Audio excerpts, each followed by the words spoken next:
Saat ini dan ke depan, tantangan sektor pertanian tidak hanya dihadapkan dengan perubahan iklim yang tidak menentu. Namun, produksi dan produktivitas pertanian juga dipengaruhi faktor sumber daya lahan dan infrastruktur. Salah satu faktor utama yang menentukan tingginya produktivitas hasil panen adalah pemupukan atau penambahan unsur hara bagi tanah dan tanaman, yang dilakukan harus secara tepat serta berimbang. Pemupukan berimbang adalah pemberian sejumlah pupuk yang sesuai dengan kebutuhan tanaman dan kesuburan tanah, agar terjadi keseimbangan hara di dalam tanah sehingga tercapai kondisi favorable untuk pertumbuhan tanaman. Perlu diingat, pemupukan hanya untuk menambahkan unsur hara yang ketersediaannya di dalam tanah kurang, dan tidak perlu bagi hara yang ketersediaannya sudah cukup. Diketahui, pemupukan dilakukan untuk memenuhi kebutuhan unsur hara makro. Pemupukan berimbang ini guna meningkatkan produktivitas dan mutu hasil pertanian, meningkatkan efisiensi pemupukan, meningkatkan kesuburan dan kelestarian tanah, serta menghindari pencemaran lingkungan dan keracunan tanaman. Hal ini sangat penting agar keseimbangan hara di dalam tanah optimal. Maka sebelum pemberian pupuk anorganik, tanah perlu dibenahi terlebih dahulu dengan penggunaan pembenah tanah, pupuk organik, dan pupuk hayati. Sementara itu, pemupukan berimbang memiliki filosofi, di antaranya kebutuhan hara tanaman, keseimbangan hara dalam tanah, penggunaan bahan pembenah tanah, pupuk organik, pupuk hayati, dan pupuk anorganik, serta peran pemupukan berimbang dalam meningkatkan produktivitas dan daya saing. Seperti halnya manusia dan binatang, tanaman juga memerlukan makanan setelah oksigen dan air. Makanannya tanaman itu biasa disebut sebagai unsur hara. Jadi, unsur hara itu diperlukan untuk pertumbuhan tanaman. Pupuk adalah suatu bahan yang mengandung unsur hara dalam dosis tinggi. Oleh karena itu, pupuk diberikan ke dalam tanah untuk memberikan makanan bagi tanaman. Namun demikian, sesungguhnya tanah ini juga menyediakan unsur hara sebagian kecil, ya. Selain itu, unsur hara juga bisa berasal dari sisa-sisa tanaman, jerami sisa tanaman, ya. Termasuk unsur hara juga bisa berasal dari sekam seperti ini. Ya. Konsep pemupukan berimbang adalah memberikan pupuk dalam jumlah yang secukupnya agar keseimbangan hara di dalam tanah optimal. Maka sebelum pemberian pupuk, tanahnya harus dibenahi dulu, atau tanah harus diberi pembenah tanah. Kalau tanahnya itu masam, maka kita harus berikan kapur atau dolomit, ya, agar pH-nya mendekati netral sehingga keseimbangan haranya baik. Selain itu, kalau tanahnya kadar bahan organiknya rendah, ya, seperti di Indonesia ini, maka tanah perlu diberi pupuk organik dulu, atau kompos, atau pupuk kandang. Selain itu juga, agar keseimbangan hara betul-betul tercapai secara maksimal, pupuk hayati sangat penting. Ya. Pupuk hayati juga diberikan bersamaan dengan kompos, bersamaan dengan pupuk kimia. Ya. Kalau unsur hara yang sudah ada di dalam tanah, berarti yang ditambahkannya itu kekurangannya saja, tidak perlu ditambahkan terlalu banyak. Konsep pemupukan berimbang itu adalah penambahan sejumlah pupuk untuk membuat keseimbangan di hara di dalam tanah itu favorable atau kondusif untuk pertumbuhan tanaman, ya, sehingga tanaman memberikan performance, ya, atau penampilan yang baik, yang akhirnya produksi menjadi tinggi. Sekali lagi, di dalam pemupukan berimbang, berikan pupuk secukupnya. Ya. Berikan pupuk secukupnya berarti tidak berlebih. Karena kalau kita memberikan pupuk berlebih, itu tanaman tumbuhnya akan sukulen dan relatif empuk. Sehingga ini menjadi kesukaan hama dan penyakit tanaman. Oleh karena itu, kalau kita memupuk berlebih, itu akan meningkatkan risiko terserang hama penyakit. Selain itu, untuk tanaman padi, ya, termasuk juga jagung, kalau pemberian pupuk terlalu banyak, dia akan mudah roboh. Ya. Dan tentu kalau udah roboh, dia akan mengurangi produktivitas. Selain itu, kalau kita memupuk berlebih, juga itu namanya pemborosan. Ya. Tidak efisien.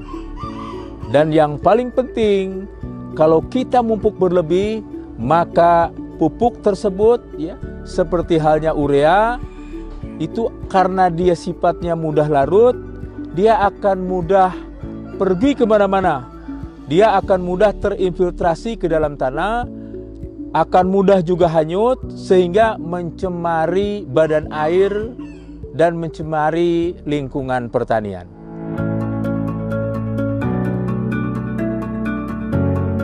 Kebutuhan unsur hara makro dan mikro dapat dipenuhi melalui penggunaan pupuk, baik berupa pupuk tunggal maupun majemuk dengan 5 tepat. Tepat jenis. Saat pemupukan harus tepat dalam menentukan jenis pupuk yang dibutuhkan oleh tanaman. Tepat dosis. Pemupukan sesuai dengan status hara tanah, kebutuhan tanaman, dan target hasil yang ingin dicapai. Tepat waktu, saat pemberian pupuk yang baik hendaknya disesuaikan. Kapan tanaman tersebut membutuhkan asupan lebih unsur hara dalam jumlah yang banyak. Tepat bentuk atau formula. Dalam pemupukan, formula atau bentuk pupuk harus sesuai dengan kondisi tanah dan kebutuhan tanaman. Tepat cara. Saat pemupukan, caranya harus benar.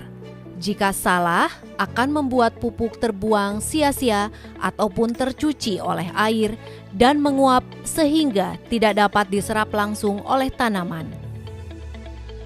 Pemupukan berimbang harus sesuai dengan 5T, yaitu memperhatikan pupuk untuk jenis, dosis, waktu, bentuk, dan juga cara. Untuk jenis, misalnya kita mau memupuk N, di sana ada tersedia pupuk urea maupun ZA. Urea lebih cocok untuk Indonesia bagian tengah ke barat, sementara pupuk ZA cocok untuk Indonesia bagian tengah ke timur. Mengapa? Karena hubungannya dengan pH atau reaksi tanah. ZA cocok untuk tanah-tanah dengan pH di atas 6,5 ke atas. Kemudian T yang kedua adalah dosis. Takaran ini harus sesuai karena jika berlebih akan mencemari lingkungan, jika kurang maka potensi produksi padi tidak mencapai optimal. Dosis ini dapat ditetapkan dengan menggunakan alat bantu seperti perangkat uji tanah sawah, tanah kering, tanah rawa, dan juga dibantu untuk mengecek mutu dari pupuk tersebut menggunakan perangkat uji pupuk. Kemudian pemupukan harus sesuai dengan waktunya. Kapan harus dipupuk, yaitu misalnya pada umur di bawah 10 hari itu menggunakan pupuk jumlahnya lebih sedikit daripada di atas umur 10 hari. Nah, waktu di sini juga memperhatikan seperti pupuk N itu dipupuk sebanyak 3 kali karena N mempunyai sifat mudah larut dan mudah hilang. Pupuk N ditambahkan pada umur antara 5-10 hari, pemupukan pertama, pemupukan kedua itu antara umur 25 sampai 30 hari setelah tanam, dan untuk pemupukan 3 itu umur 40 sampai 45 hari setelah tanam. Kemudian untuk fosfor, pemupukan bisa dilakukan 1 kali pada awal tanam karena fosfor ini tidak akan hilang. Kemudian untuk pemupukan kalium itu dapat dilakukan 2 kali. Yang pertama yaitu bersamaan dengan urea umur 5 sampai 10 hari. Kemudian pemupukan kedua dilakukan pada umur 20 sampai 25 hari. Kemudian pemupukan harus tepat bentuk atau formulanya. Nah, di sini apakah petani menggunakan pupuk NPK tunggal atau menggunakan pupuk NPK majemuk? Masing-masing berbeda. Karena apa? Takaran harus disesuaikan. Yang kita hitung adalah unsur haranya. Di dalam buku acuan rekomendasi pupuk, di sana sudah dihitungkan berapa padanannya antara pemupukan tunggal dan pemupukan majemuk. Pupuk majemuk saat ini yang berlaku atau yang disubsidi oleh pemerintah adalah NPK 15-15-15 dan NPK 15-10-12. NPK 15-10-12 ini adalah formula baru menyesuaikan dengan perubahan status hara tanah sawah di Indonesia terkini. Kemudian yang terakhir adalah bagaimana cara memupukkan yang baik. Apakah itu disebar kemudian dibenamkan, apakah disemprot, ini tergantung kepada jenis pupuknya atau targetnya. Untuk pupuk urea ini sebaiknya dibenamkan karena mudah hilang baik larut maupun menguap.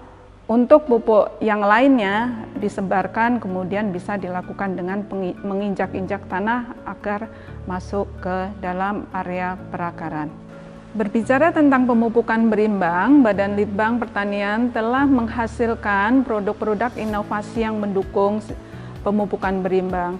Ada di samping saya ini adalah perangkat uji tanah sawah untuk membantu penyusunan rekomendasi lahan sawah di Indonesia. Kemudian alat yang kedua adalah perangkat uji tanah kering untuk membantu penyusunan rekomendasi tanaman padi gogo.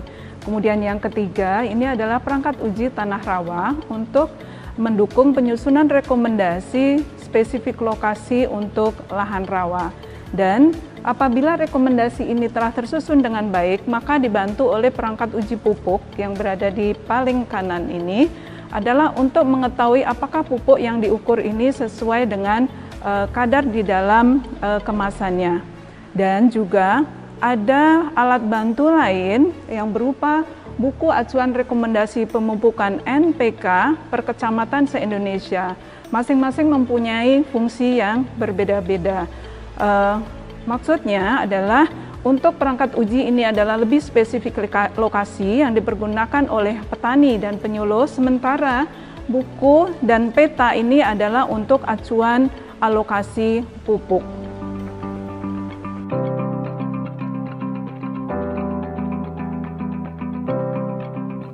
Tak hanya itu, teknologi pendukung pemupukan berimbang dan prediksi kebutuhan pupuk dapat dilakukan dengan peta status hara P dan K dengan software PHSL, PUPS, PKDSS, dan SIPA Pudi.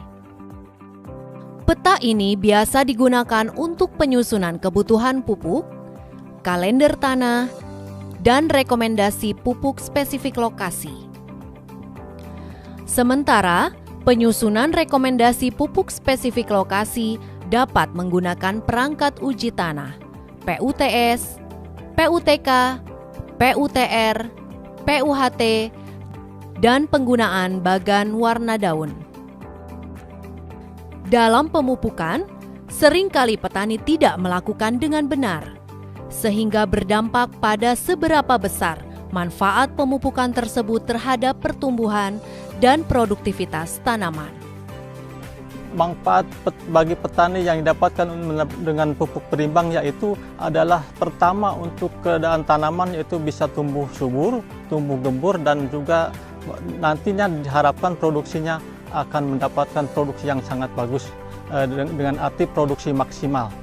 Respon petani cukup bagus, istilahnya petani di sini itu sangat respon terhadap teknologi sehingga mereka itu mencari sendiri, istilahnya berusaha untuk mengaplikasikannya sendiri.